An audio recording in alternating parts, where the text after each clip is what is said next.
against Grayson, and boy, Rob has some tools to get some kills. That's why we're seeing Grayson being the other member of Winners Finals up there. But Duo definitely put up a good fight. She made it all the way up to that Winners Semis position strongly through the bracket.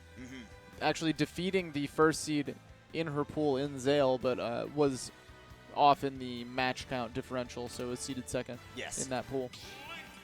Which is kind of unfortunate because she's played so well today. She has. The only person that she dropped a game to outside of Grayson was Cheeks, who has phenomenal experience in the matchup. Against a lot of local. Specifically picked Duo to be in that pool. Yeah, Duo was like his pick, and you know, she ended up having to go down to that second seed again because of that match count differential. But, you know, she's going to be going up against Denti, who we also saw earlier playing against Zale, you know, the person that was leading in that pool. And honestly, Link versus Pokemon Trainer, this match, buckle up. It might take a little bit. Yeah.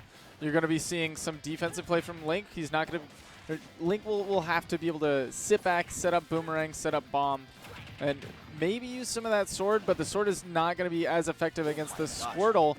Squirtle's really good against sword characters because he's able to weave in and out of the ranges so quickly and punish the lag that entails having a sword. Yeah, no, using a sword is all about commanding a threat zone, and Squirtle's so good at maneuvering in and out of that. But, you know, you eventually got to start getting kills in, keeping yourself from dying at a clean 64. Denti, though, picking up that free down air. Absolutely. However, we do now see that Ivy's on the stage.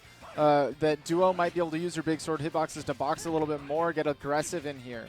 I mean, she's probably going to be getting a lot closer to Denti now that that Squirtle is gone. And one of the things she does so well is that she has really tricky movement with Link. She doesn't often commit to the same style of movement twice in a row, and you'll see that especially when she's trying to land. She's really good at using that double jump to mix up the timing. Playing out of the corner, though, Denti pulling out the Charizard is pushing Duo back. Finally is able to escape, putting Denti on the platform, and that forward air evens things up. Charizard might also have big hitboxes to contest, but he doesn't have the disjoints to challenge that sword. He has big hitboxes, but he also has big hurt boxes. Oh, yeah. That was definitely a problem for him there. And I mean, honestly, both of these players so far, I think what's shining out about this match is that they're both doing a really good job of once they start a juggle, they keep the other player there for a while. And Squirtle's not the best at doing that against, like you said, you know, a sword character. Usually in neutral, Squirtle's better at that, but trying to keep them in disadvantage, that's sort of the problem for him in this matchup. Up tilt does buy Duo some space here. Ivysaur swap tries to get out of any combo situation, but now Ivy's probably going to rock out for neutral. We're seeing 90% built up. This is a situation where, yeah, Vine Whip will be something to watch out for. Up air is something to watch out for. Ooh, not going to kill you know, a heavy character like Link, but it can set up a lot. Yeah. I like the way that Duo is using the bomb, too, in this matchup. She's throwing it really hard so that if she completely whiffs, it goes off stage and then she can get a new one, and Denti doesn't mess around with it. I think that a lot of Links try to do a lot of stage control stuff with it, as if it snakes C4. That's too much danger, and you know what? Scared Go out to on death. your own terms. Yeah, scared to death. That was brilliant. Denti swapped off the Ivysaur to pull out the Ledge Trap Pokemon, Charizard. Pulling out the Flame Breath to force a high recovery or force an awkward situation out of Duo, and Duo recovering early. She drifted too far back, being afraid of the forward smash that was to come, trying to get away from the Flame Breath, and now Denti is solidly ahead, but this back throw could turn things around for Duo.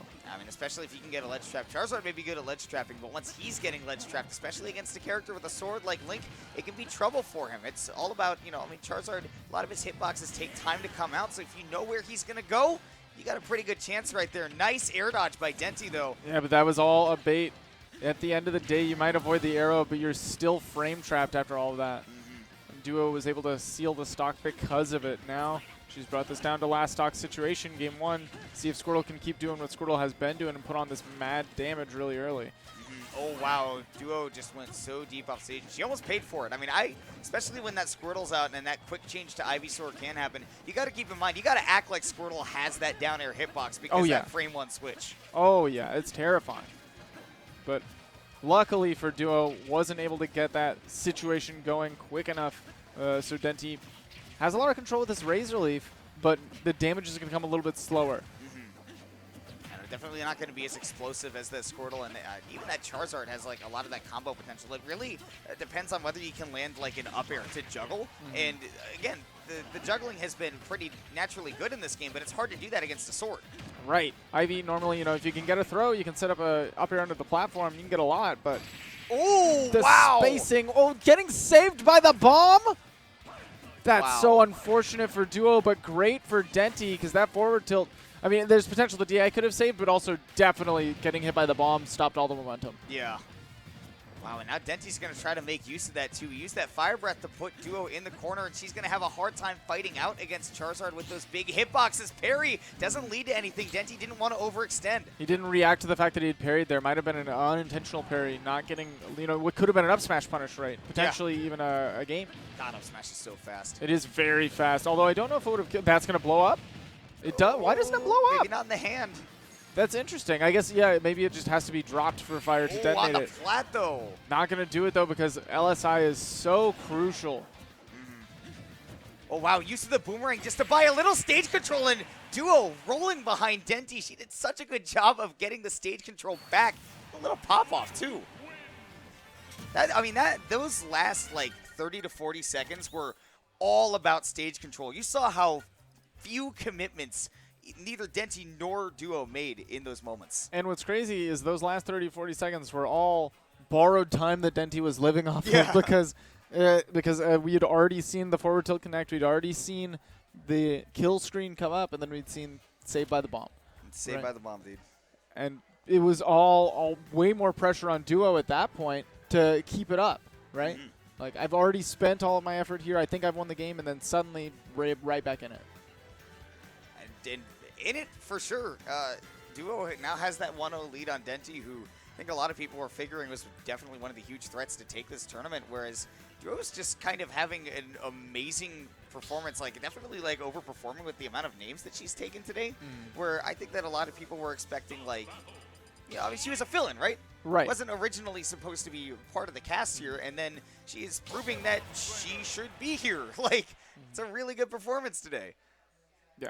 And a win here over Denti would, like, definitely cement that. Going into into loser semis, that's top 4. Yeah. And Denti's had a phenomenal run today, too, as well. This is not an easy win. Dude, none of these wins are easy. It's an invitational. Everybody here is extremely talented. Of Denti course. is going to show that off with that Squirtle. Again, you want to start off the game ideally with the Squirtle, especially against the Disjoint, because of that damage you can build up. Honestly, if you can stay Squirtle for this whole matchup, I think you want to. But the Ivysaur, not bad, right? Being able to get those offstage interactions when you are forced to gain that weight. Also, where Denti is most comfortable is with that Ivysaur. Also true, yeah. Where he spent the most time. And now with the Ivysaur out, nice So holding smart. down. Yeah, Denti was definitely looking for that down air, but because Duo held down on the recovery, was able to present a hitbox and a bomb recovery, too, to not deal with the down air there as well. I really like the mix-ups on the recovery right now. I don't think that we're going to see a lot more of that from Duo in this game, but I think she's just trying to establish that Denti doesn't get edge guards for free. He didn't mean to pick up that bomb, but he's got it. That bomb throw-up was actually so smart. If Duo had chosen to detonate on reaction to that again. Pokemon change, that's crazy. I'm thinking... I'm amazed, again, that we saw that third mix-up on the recovery from Duo. Nice coverage there with that down smash, though. I'm just amazed that we didn't see just a more traditional recovery, especially with the Charizard out. All right, Denti likes to do that jump from the ledge and then get that flamethrower to come and cover himself back on. But 140, Link can take out stocks in a myriad of ways at this percent. We also saw that Denti used the throw armor of that back throw to get through that boomerang, waited it out. If Duo had mashed, that would have been an easy mash out. Yeah, definitely. Something you had considered. Maybe didn't want to have the bomb come back and mess things up even further. Dude, okay, so Denti's dropped a couple of ledge traps now to a really committal movement where he's trying to bait an option out from the ledge from Duo, who I don't think really panics when there's a lot of movement. And Denti has now, like, a couple of times just kind of slid into center stage and let Duo get back on for free. Flame Breath is going to be... Oh, I'm surprised the parries were even possible. Denti angling up, trying to catch a jump out of shield. Look at all the damage you get off of Flamethrower. Dude, any Flamethrower, Flame Breath, all of them are pretty dangerous. Oh, this Denti recognizing the mix-up potential, went for the back air there to try to catch a down holding of I special. think so. Yeah. And I would still be careful to do that because of how big that is. But speaking of big hitboxes, Yeah. Denti's playing big right now. Living forever with this Charizard, putting on so much damage. Now, up 2 stocks. The up throw's eventually going to do it, right? But now we can go back to Squirtle, being able to oppress in neutral, being able to put on so much damage. Denti's taking a second on that top plat, on that Angel plat to think about it, because this is the character that I don't think it's really any secret that he's the least comfortable with the Squirtle, because I mean, he played Ivysaur in previous games, he played Charizard back at the end of Smash 4 to prepare for Pokemon Trainer in this game, but the Squirtle is the one that I think he's still needing to reacclimate to here in Ultimate, and he's just not quite as comfortable. Look, and the movement isn't as crisp as it is with the other characters, so going to the Ivysaur, it's almost like a necessity at this point. Pulling the Ivysaur out. Not only bailing out of that, sticky disadvantage situation, but also now, like you said, more comfortable with the Ivysaur. Going to be able to play neutral from a bigger distance, able to utilize the Razor Leaf and utilize the disjoints of your vines to get in on this link. And let's be honest, like if you're going to choose a character to be most proficient within this game for Pokemon Trainer's sake, I think Ivysaur is probably the one. Ivysaur is definitely the one. I think Denti has said before, I'm glad that the one that I like the most is the broken one. Oh no! 2 SDs on recoveries there in that game from Duo, and that's a real shame to see because she was really bringing it back there in that second game. When the Squirtle came out, it was a quick like 70-80%, and Denti really had to make the quick switch to the Ivysaur. But yeah, the Ivysaur came out, the game just slowed down enough. Burning up to the red 100%, right? And the amount of work that needed to put in to get those Charizard stocks as well is kind of crazy. Like, Duo probably did the same amount of damage as Denti did in those games. Yeah. It's crazy, man. Link can live forever, but my God, so can Charizard. Oh yeah. Super heavy as super heavies get, man. Had to be a Link up throw at 198 for the first one. And that was still like not an easy blast zone either, because like Pokemon Stadium 2's got like the lower ceilings. Yeah. I'm That's thinking, so man. funny. I'm like Charizard Link up throw. 198 may not do it on Kalos. Yeah. It just might not. Not without some mad rage, I see what you did there. That's wild. It's wild. So we're going to game 3, going to a little bit of a bigger stadium, or a lack of a stadium, rather. We're going to the Town and City. Yeah, no. All it is right now is that this is a stage in the back. And KK Slider's probably going to be joining us here in a couple of hours. But right now, we got Duo and Denti duking it out. And this is going to be the last game for one of these two in this bracket here at Let's Settle This. This invitational is 2 out of 3 until we get a little bit later. Nice edge guards from Denti right now. And missing the tech double taunt. Wow. More than double. More than double. Denti's going for it all. He's The really psychological damage. And you know what? I think that makes sense, especially between these two players. Where Both emotional. It's like you played Guitar Hero Versus, right? Where the meter like points into the purple or the orange. And it's definitely all the way into Denti's corner. Like he's got the star power and everything going. Absolutely. I'm waiting for him to wiggle that guitar all the way up and get the biggest boost. Slow ride. Oof. Denti cannot take it easy right now. No, He's can't definitely take it easy. Putting the foot on the gas pedal to maintain this oppressive lead. But right now, it's mostly been the Squirtle and the Ivy. Duo hasn't had to fight through the fire and the flames to, make the comeback in this game. Which I mean, honestly, that's the trouble. I think the Duo's been doing really good against everything except for the Ivysaur. Yeah, I mean, and the Ivysaur hasn't been terrible either. But Denti, of course, most comfortable here and potentially the most volatile Pokemon. We'll see. Setting up that tech chase scenario. Nice patience there from Denti. Just really using all of his resources. And he says, if I give up a little stage control to this Link, Denti's been pretty comfortable in the corner. Duo's pushed him there a lot. And she hasn't really capitalized on having Denti in the corner all that much, which is where Link usually strives. But now, Duo has her feet on the ground, doing a good job of applying pressure here, controlling center. Going to be a back throw, yes, set up on this platform. Boomerang chases. But Denti is comfortable playing on these plats. They're doing a good job of making it hard for Duo to cover all of Denti's recovery options, be it going high or going low. Just because the height of that platform, the chase. Stock. Oh, the platform got taken out from under him, but he still gets the stock. I thought that was about to be a psych moment #1. Right, but Denti was able to get the job done regardless, still holding on to the first stock at 142. And again, if the first game is any indication, we're 50% away from seeing this first stock drop. You know what? I mean, honestly, a flamethrower here and a forward air there. And right now, Duo can die to a back throw to back air, so anything is off the table. I'm scared right now.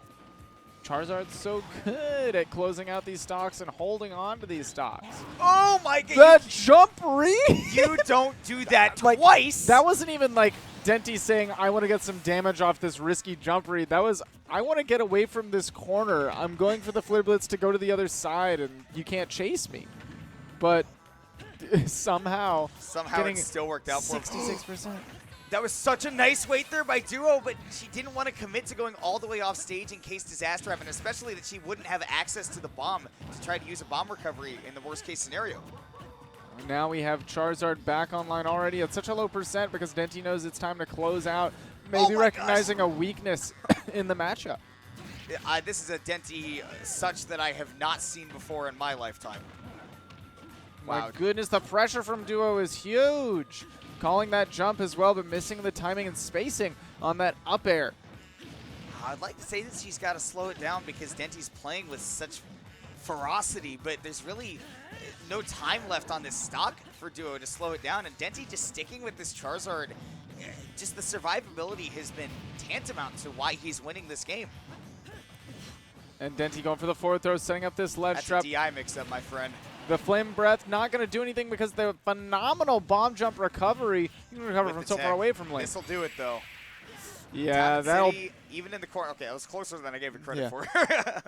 I was going to say, there's a chance that we live here, but even with phenomenal DI, looked like, even with a heavy character like Link, and a lot of rage still, though. Yeah, no, let that up throw get the job done. Went straight to the corner. I mean, that was a phenomenal DI by Duo, but it was just, well, Charizard has rage and you're at 160. Yeah. I think, like, even if you're Link, even if you're a heavy character that lives a while, Charizard up throw is still definitely a kill throw. It's so good. It's a super duper good move. Yeah, any throw that takes you up into the top blast zone always has the potential to be a good throw, I think.